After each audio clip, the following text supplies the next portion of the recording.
বাংলাদেশে কিছু অলৌকিক ব্রিজ এবং সেতু রয়েছে, তবে অদ্ভুত বিষয় হচ্ছে ভিন গ্রহের সেই ব্রিজ কিংবা সেতুগুলো পার হতে হলে অবশ্যই আপনাকে এলিয়েন হতে হবে, সাধারণ মানুষ হলে চলবে না। এলিয়েন দ্বারা নির্মিত এই সেতুগুলো দেশের জনসাধারণের জন্য প্রায় 2 দশক ধরে তৈরি করা হয়েছে, অথচ সেতুগুলোতে ওঠারই কোনো ব্যবস্থা নেই। তাহলে এরকম সেতু বানানোর মানে কি? এর কারণ খুঁজে বের করেছে দেশের সাধারণ বিজ্ঞানীগণ। বাংলাদেশের জনসাধারণের কষ্ট কমানোর জন্যই সেতু নির্মাণের দায়িত্ব নিয়েছিল এলিয়েনরা, কিন্তু তারা বুঝতে পারেনি সাধারণ মানুষের এলিয়েনদের মতো ক্ষমতা নেই, তারা এক লাফে সেতু পার হয়ে যেতে পারে না। এটা না বোঝার কারণেই এলিয়েনরা নিজেদের মতো করে সেতু বানিয়ে রেখে গেছে, যেসব সেতুর কোনোটিতে হয়তো ওঠার ব্যবস্থাই নেই, শুধু খালের মাঝখানে আগামাথা ছাড়া একটি কংক্রিটের সেতু দাঁড়িয়ে আছে। আবার হয়তো কোনোটিতে সেতু বলতে কিছুই নেই, শুধু কয়েকটি পিলার বানিয়ে রাখা হয়েছে। আপনাকে সেতু পার হতে হলে পিলারগুলোর উপর দিয়ে লাফিয়ে যেতে হবে। কিছু ব্রিজে আবার রড না করে বাঁশ ব্যবহার করা হয়েছে। হয়তো এলিয়েনরা ভেবেছে রড দিয়ে কি হবে, এর চেয়ে বরং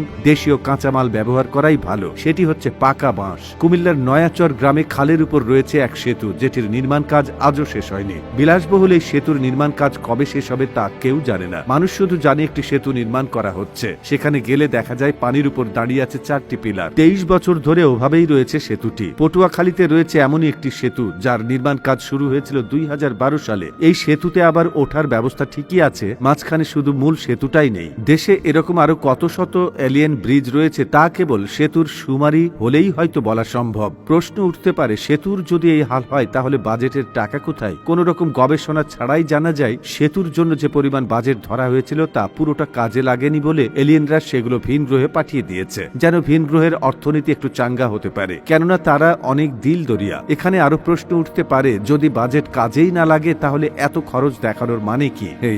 মানে এই প্রশ্নের উত্তর আমরা সবাই জানি, কিন্তু বলবো না। দেশের অত্যাধুনিক সেই সেতুগুলোতে এখন মই ব্যবহার করে কাজ চালাচ্ছে মানুষ, কারণ সেতুগুলো মানুষের উপযোগী করে আপডেট করার কথা থাকলেও পরবর্তীতে সেই সুযোগ আর হয়ে ওঠেনি, কারণ ভিন গ্রহে শুধু টাকা পাঠিয়ে কাজ হয়নি। তাই এলিয়েনরা বাংলাদেশের চুক্তি বাতিল করে এবার নিজেরাই দৌড় দিয়েছে ভিন গ্রহে। এদিকে সেতুগুলোর এমন হাল হওয়ার আসল কারণ খুঁজে বের করার চেষ্টা করেছে দেশের সাধারণ বিজ্ঞানীরা। দীর্ঘশ্বাস ফেলে তারা জানিয়েছে উন্নয়নের জোয়ারে ভেসে গেছে এসব সেতু। ভাগ্যিস কিছু অংশ মজবুত করে বানানো হয়েছিল, নয়তো আজ আমরা সেটুকুও হারাতাম। তবে হারালেও যা, না হারালেও তা, কারণ এসব ব্রিজ কেবলই শোপিস। এত সুন্দর সুন্দর শোপিস বানিয়ে দেওয়ার জন্য আজ উঠতে বসতে এলিয়েনদের স্বল্প আয়ু কামনা করছে দেশের সাধারণ মানুষ। দেখেন সবাই উন্নয়ন উন্নয়ন উন্নয়ন। তো বন্ধুরা, এই প্রতিবেদনটি ভালো লেগে থাকলে আমাদের কমেন্ট করে জানাবেন, সেই সঙ্গে আমাদের ফেসবুক পেজটিতে ফলো করে রাখুন। এতক্ষণ আমাদের সাথে থাকার জন্য আপনাদেরকে অসংখ্য ধন্যবাদ।